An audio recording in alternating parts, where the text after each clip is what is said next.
আউযুবিল্লাহি মিনাশ শাইতানির রাজিম বিসমিল্লাহির রহমানির রহিম। বাংলাদেশ মানব জোটের পক্ষ থেকে আমি কাজী মোশাররফ হোসেন। আমাদের একজন প্রাক্তন রাষ্ট্রপতি, আগের সরকার অবশ্য তাকে ক্যান্সেল করে দিয়ে গেছে কাগজে কলমে, যে রাষ্ট্রপতি বলা যাবে না, প্রেসিডেন্ট জিয়াউর রহমানকে রাষ্ট্রপতি বলা যাবে না, প্রেসিডেন্ট হুসেইন মোহাম্মদ এরশাদকে রাষ্ট্রপতি বলা যাবে না, এরকম করে গেছে আর কি। এগুলো ঈর্ষাতর কাহিনী আর কি। সে যাই হোক, তো একজনের একটা গান ছিল, নতুন বাংলাদেশ গর্ব মোরা, প্রাণে প্রাণে প্রাণে শপথ নিলাম। যাই হোক, এই প্রাক্তন সেনাপতি অনেক উন্নয়নমূলক কাজ তিনি করেছেন।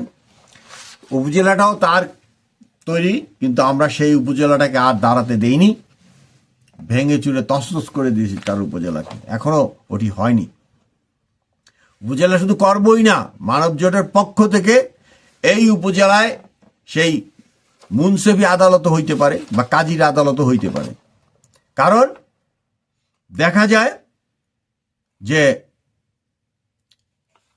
ওই সম্পত্তি নিয়ে ক্যাচাল, রাইট দ্য ওয়ে ক্যাচালগুলোকে দমন করতে হবে। আজকে প্রায় 73-74 বছর এখনো কি আইন রয়ে গেছে, এখনো ওই আইনের মীমাংসা হয়নি। ওর পিছিয়ে সম্পত্তি, আরে বাবা 75 বছর একটা লোক সম্পত্তিতে আছে, বা এই 54 বছর সম্পত্তিতে আছে, তারপরে এই সম্পত্তিগুলা সবাই মিলে ঝিলে এটাকে ধরে রাখছে, ওইরকম ভাবে জটিল করে রাখছে। অথচ এইটা 2 মাসের প্রোগ্রামে শেষ করে দেওয়া সম্ভব।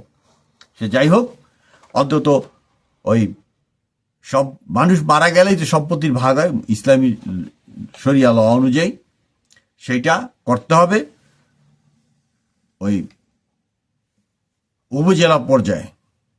এর কোনো ব্যত্যয় ঘটবে না, মানবজোট ব্যত্যয় ঘটতে দেবে না। আচ্ছা, আর একটা হইল এই যে আমরা মনে করেছিলাম যে আমাদের নোবেল বিজয়ী যে বীর, বাংলার মাটিতে প্রধান উপদেষ্টার দায়িত্বে আছেন, তিনি প্রতিদিন 2টি একটি কথা বলবেন ছাত্র জনতার উদ্দেশ্যে, যে তোমরা শান্ত হও। তিনি বিদেশে যা অবজার্ভ করছেন যে মানুষকে কিভাবে রেসপেক্ট করে, আমাদের প্রথমে একটা জিনিসই দরকার, রেসপেক্ট। এই রেসপেক্ট করাটা যদি আমরা না শিখি, আগ্রাসী ভূমিটা যদি পরিহার না করি, তা আমাদের পক্ষে এক কদম এগানো সম্ভব নয়। প্রথমেই আমাকে রেসপেক্টটা শো করতে হবে। বাট তার মানে এই রেসপেক্ট না যে আমি দলীয় আনুগত্য এমন ভাবে করব যে দল যদি আকাম কুকাম যা কিছুই করে আমি তাকে মেনে চলবো। নো, এটা হইতে পারে না, এটা হইতে দেওয়া যাবে না। কারণ এই কথা বললাম এই কারণে, দুঃখে, কারণ এই যে পুরা রাজনীতি, হ্যাঁ 71 সালে দেখতাম আগুন ধরাই দিছে, গ্রামের পর গ্রাম পুড়ে গেছে। তো এই কালচারটা কেন ফেরত আসলো এখন? মনে কষ্ট হয়, এই জন্য বলছি। এই পুরাইলে কিছুই থাকে না, শাস্ত্রে বলে পুরাইলে কিছুই থাকে না। যদি আপনি মুসলমান হন, আপনি পারেন আগুন দিতে, আরেকজন মনে করেন আপনার ধর্মের না বা চুরি করে বানাইছে, আপনি সম্পত্তি তো নষ্ট করতে পারেন না। যাই হোক, এখনো সময় আছে। আমাদের মাননীয় প্রধান উপদেষ্টা একটু একটু ছবক দেখ যে আমরা তাইওয়ানের মতো, সিঙ্গাপুরের মতো এই যে নিয়ম মেনে চলা, এর দিকে আমরা কিভাবে যেতে পারি। আগেও বলেছি যে রাস্তায় 2টি শক্তি থাকতে পারে না। আমার আর্মি যেহেতু আছে এখনো রাস্তার মধ্যে, 2টি শক্তি থাকতে পারে না, থাকতে দেওয়া উচিত না। আচ্ছা, এটা গেল। এই জন্য মানুষকে শান্ত করার জন্য কিছু কিছু কথা প্রত্যেক দিনই বলতে হবে। আমাদের মাননীয় প্রধান উপদেষ্টা শান্ত করতে হবে মানুষকে। আজকে একটি সার্জিস আলম, ওনার একটা বক্তব্য দেখলাম। এই বক্তব্যের সাথে এটা ছিল এরকম যে বিদেশি বাংলাদেশি নাগরিকদের নিয়ে বা বিদেশে যারা অবস্থান করে তাদের নিয়েই আমাদেরকে কাজ করতে হবে। আমি একমত 100%। কারণ আমার মতো অনেকেই এরকম বিদেশে আছেন যারা একটা কাগজ আমরা নেই বিভিন্ন ধরনের সুযোগ সুবিধা নেওয়ার জন্য, কিন্তু মনটা তো পড়ে থাকে বাংলাদেশ। কারণ ওই কাগজটা হলে চাকরিতে সুবিধা, পেনশনের সুবিধা, পেনশনের টাকায় সুবিধা। এখানে যে একজন ওই চিঠি বিলি করেন, আমরা মেইলম্যান বলি ইংলিশে, তিনিও 2,000 টাকার উপরে, $2,000 কিন্তু পেনশন ভোগ করেন। যদি 20 বছর জব করেন, ভোগ করেন। এই ভদ্রলোক দেখলো এ পাস বিএ পাস অনেক করতেছে, চাকরি বাকরি ওই নিয়ম কানুন বেশি করা করি, তো চিন্তা করলো যে ঠিক আছে মেল ডেলিভারিতে বেরিয়ে গেলাম, সকালবেলা আমার বুঝ নিয়া সারাদিন টিয়ে করে সন্ধ্যায় বাসায় ফিরে গেলাম, গাড়ি চালাইলাম, গেলাম মানুষের বাড়ি বাড়ি, অমুক তমুক। ভালোই, খারাপ না, খারাপ না। এই কারণে ওই যে সকালবেলার মেল নিয়ে বের হয়েছে, ও কাজ শেষ করে বাসায় চলে গেছে, গাড়ি চালাই চালাই চালাই চালাই গেছে। কি ওর কোনো সুপারভাইজার নেই, কিচ্ছু নেই, সুপারভাইজার নেই। অর্থে ওই যে মালটা নিয়ে আসছে, মালটা ডেলিভারি দেওয়া শেষ, কোনো কমপ্লেন নেই, ফাইন, সে তার নিজের মতন। এই যে লোকটা, এই লোকটা ধরেন 2,000 2,500 টাকা সে পেনশনে পাবে, বা আরো বেশিও পাইতে পারে, ফেডারেল জব। এ যদি বাংলাদেশে যায়, হয়তো একটা ইলেকশন করবে, বা ইলেকশনে কিছু পয়সা হয়তো খরচ করবে, বা বন্ধু বান্ধব একটু খাবে দাবে, ফুর্তি টুর্তি করলো, হইলো বা না হইলো, হ্যাঁ, সে যদি বাংলাদেশে বসবাস করে, বা সেই পরিবেশ এরা গেলেই তো তৈরি হবে।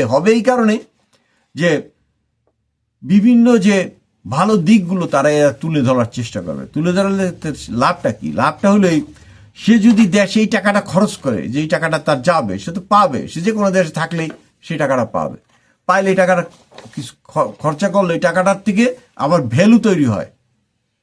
হ্যাঁ, মানুষ টাকাটা যদি বাংলাদেশে সার্কুলেট হয়, তো অবশ্যই এইটা আবার টাকা উৎপাদন করবে বা অর্থ সম্পদ উৎপাদন করবে। এটা আমার কথা না, ইকোনমিক্সের কথা।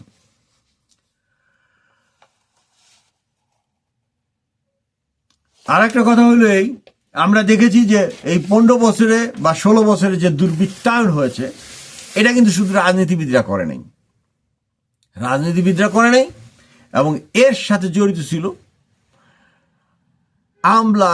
শুধু আমলারা কি ছিল, মেজর এবং তার উপরের র্যাঙ্কের যারা সশস্ত্র বাহিনীর কর্মকর্তা ছিলেন বিভিন্ন পদে, তাদের সম্পত্তিটা একটু দেখেন। দুদক না টুদক কি বলে, ওই আয়কর কর্মকর্তা অমুক তমুক, এদেরকে আরো ক্ষমতায়ন করেন। ধরছেন যখন ভালোভাবে ধরেন। যেখানে এই যে মূল ব্যাপারটা হইলো, ইসলামে বলছে যে টাকার হিসাব, কি সুন্দর ফার্স্ট ক্লাস কথা, জাকাত না দিলে ওমরের নিয়ম কি ছিল এটা তো জানেনি। তা যাই হোক, যে পাবলিক প্রপার্টি বাইর করে নিয়ে আসা, মানুষ স্বভাবতই টাকা পয়সা অর্জন করতে চায়। কেউ আছে সৎ উপায়ে, কেউ আছে অসৎ উপায়ে। তো অসৎ উপায়ে যারা অর্জন করতে চায় বা করে থাকে, তাদেরকে ধরারও দায়িত্ব কিন্তু সরকারের। এখন সর্ষের মধ্যে ভূত হলে চলবে না। প্রচুর ডেভেলপমেন্ট যেগুলো হয়েছে, হওয়ার কারণে যে জমিটার দাম ছিল ধরা যাক 5 লাখ টাকা, সেটার দাম হয়ে গেছে এখন 15 লাখ টাকা। তাহলে আপনি যে বেনিফিটটা পাইলেন, এই বেনিফিটের ভাগিদার কে? সরকার কিন্তু টাকা খরচ করছে। এই যে আপনি গেইন করলেন, এই গেইনের উপর যে ট্যাক্স, আমেরিকা থেকে এই ট্যাক্সের ফর্মুলাটা নিয়ে যান, আমি কাজ করতেছি ট্যাক্স নিয়ে।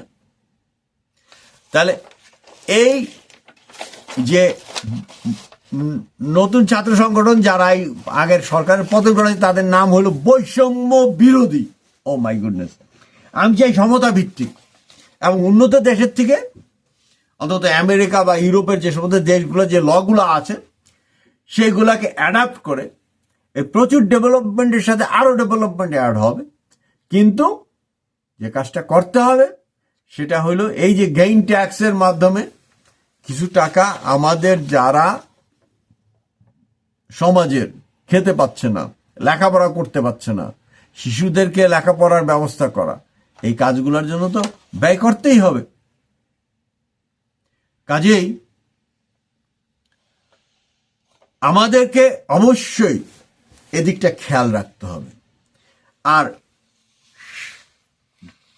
স্বৈরাচারী সরকার বা পূর্বতন সরকার যে ওই যে আয়নাঘর দেখলাম যে প্রধান উপদেষ্টা গেছেন আয়নাঘর দেখতে, আয়নাঘরে একটা চেয়ারও দেখা গেল, কিন্তু এই কাজগুলো যারা করেছে সেই একটা গ্রাম দেশে একটা কথা আছে বাজারে যেতে হবে, এই যে যেতে হবে কারা কারা বলা হচ্ছে আওয়ামী লীগের দোসর, কিন্তু সামরিক বাহিনী হোক আর বেসামরিক বাহিনী হোক আর সরকারি আমলা হোক তাদের তো দোসরও আর কথা না।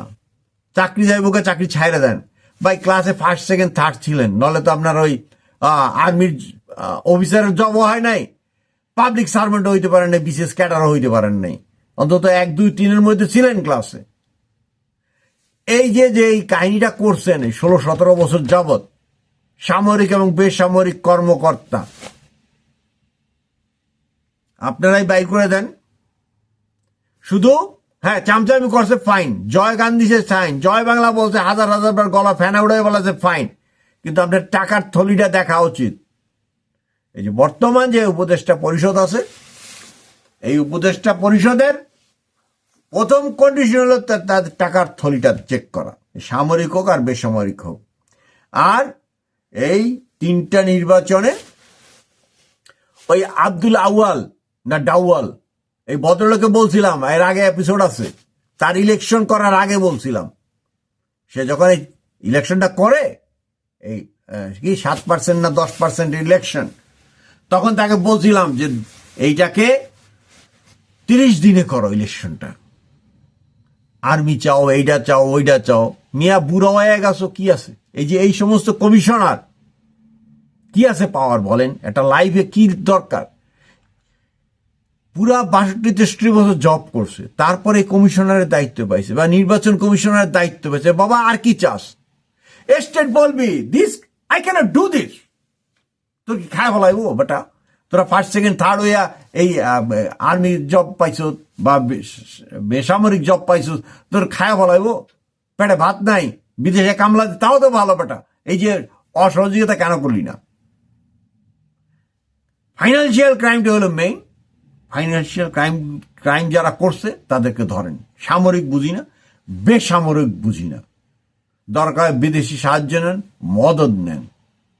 ওই ইলন মাস্ক সাহেবের সাথে কথা বললেই হবে না, দেখেন সে কি বলে এবং কি করতে বলে বা সে কি করার চেষ্টা করতেছে। উইদিন এ মিনিট সারা পৃথিবী পাগল হয়ে গেছে একমাত্র ট্রাম্প ক্ষমতায় বসার সাথে সাথে। তাই একটা লোক অনেক কিছু, একটা লোকের জন্য ডুবে, একটা লোকের জন্য ভাসে, মাঝি। আবার নৌকার কথা হয়ে গেল তো আবার সমস্যা, উদাহরণ ওইটা দেওয়া যাবে না। তাহলে জাহাজের যে ক্যাপ্টেন বড় দরকারি, বড় সাহসী হওয়ার দরকার আছে। আজকে ট্রাম্প আসছে, সারা পৃথিবীতে কাঁপাকাঁপি।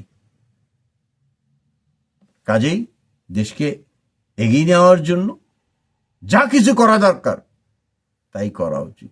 ঘোর প্যাচ পথে গেলে হবে না। আমরা বাঙালি, আমরা আমেরিকায় এসব পলিটিক্স করি, অন্য অন্য জায়গায় পলিটিক্স করি, ঘুরে প্যাচে কিন্তু গো ছাড়ি না।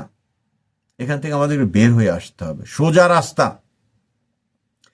সোজা রাস্তা ছাড়া সিরাতুল মুস্তাকিমে পৌঁছার কোনো উপায় নাই। যতই পেছি গেছি করেন কোনো লাভ হবে না। সোজা রাস্তায় চলতে হবে, বাই রোটেশন করতে হবে।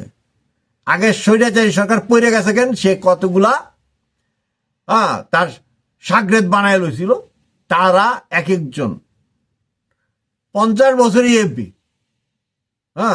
ওই তোফায়েল আহমেদ কথা বলতে পারে না, তারপরে এমপির সিট ছাড়বে না। কি আপনার ওই হাজি সেলিম তারাই গেছিল ওইখানে, তার সিট ছাড়বে না সে। তারপরে ওই যে শেখ সেলিম, ওরে বেটা হিন্দুদের এলাকা, তুই 2 বছর কর, 1 বছর হিন্দু একটা লোকের জন্য নমিনেশন দে। মুকুল বোস মরেই গেল, কোনোদিন নমিনেশন পাইল না। এই যে কাহিনী, এই কাহিনী, এই যে খালি 1 লাখ খাও, 1 লাখ খাইতে গেলে পতন হয়ে যায়, সবারই পতন হয়ে যাবে এই সমস্ত কারণে। কিন্তু না চলি, আমাদের যে নবী পথ দেখাই গিয়েছে যে যেখানে জুলুম সেখানে কি করতে হবে, যুদ্ধ করতে হবে, সেটাও করে গেছে, সমস্ত কিছু বলে দিয়ে গেছে। আর আছে উন্নত বিশ্ব মানব জোট, কিন্তু একটা জিনিস করবে, আপনাদেরকে বলেই রাখতেছি, মানব জোটের আর একটা দিক হলো এই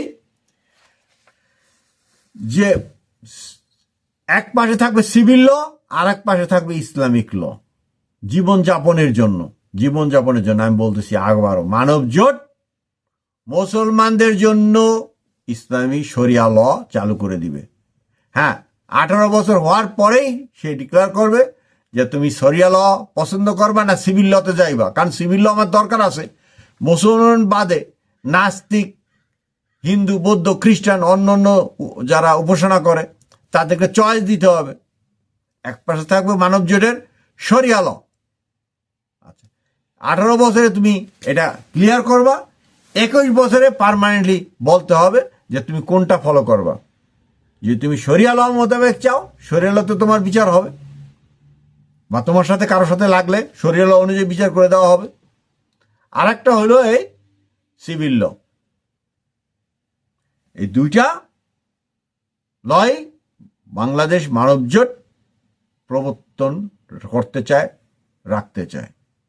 বিদেশে বলবে যে না, হাত কাটে দিবা চুরি করলে, এটা আমরা মানবো না, না মানলে না মানলা, হু কেয়ার্স, আল্লাহর আইন। কেউ যদি মানতে চায়, সেইটা যদি তাকে মানতে না দেওয়া হয়, এটা হলো সংবিধানের লঙ্ঘন। এই বাংলাদেশের সংবিধানের ভিতরে এটা আছে। কেন আছে? তুমি বলছো যে সবাইকে সমান দৃষ্টিতে দেখবা। আমি যে মুসলমান, আমি তো ইসলামী লটা চাই। তা আমার যে সকল ধর্মের সবাই সমান সুযোগ পাবে, আমার তো সমান সুযোগ দিতেছ না। আমি তো মুসলমান, আমার 90% লোক মুসলমান। আমার মুসলমান 90%-এর ইসলামিক লটা কেন থাকবে না? কাজেই ইসলাম লটা থাকবে, সিভিল ল থাকবে। হ্যাঁ, 18 বছর হয়ে যাওয়ার পরে তুমি তোমার মতামত জানাই দিবা যে তুমি শরিয়া মোতাবেক বিচার চাও না সিভিল লতে চাও, এবং 21 বছর পর্যন্ত তোমার টাইম থাকবে। এর মধ্যে তুমি যদি মনে করো যে না, তুমি ওই সিভিল লতে ফেরত যাবা, যাও, না আমি আমার ইসলামী শরিয়া ল মানবো, ওকে, মোস্ট ওয়েলকাম। আজকে এই পর্যন্তই। মানব জোট কনস্টিটিউশনের আন্ডারেই আমাদের দৈনন্দিন জীবনে এরকম আইন পাশ করে দিবে ইনশাল্লাহ। যে মুসলমান হইলে সে যদি শরিয়া লতে বিচার করতে চায়, তাকে 18 বছর হওয়ার সাথে সাথে জানাতে হবে, এবং সেটা সে ওইটার মধ্যেই থাকবে কিনা 21 বছর তার লাস্ট টাইম। তারপরে সে বলবে সে সিভিল ল ফলো করবে না ইসলামী ল ফলো করবে। আল্লাহ হাফেজ। আজকে এই পর্যন্তই। আল্লাহ হাফেজ। বাংলাদেশ মানব জোটের পক্ষ থেকে সবাইকে অসংখ্য ধন্যবাদ আমাকে শোনার জন্য।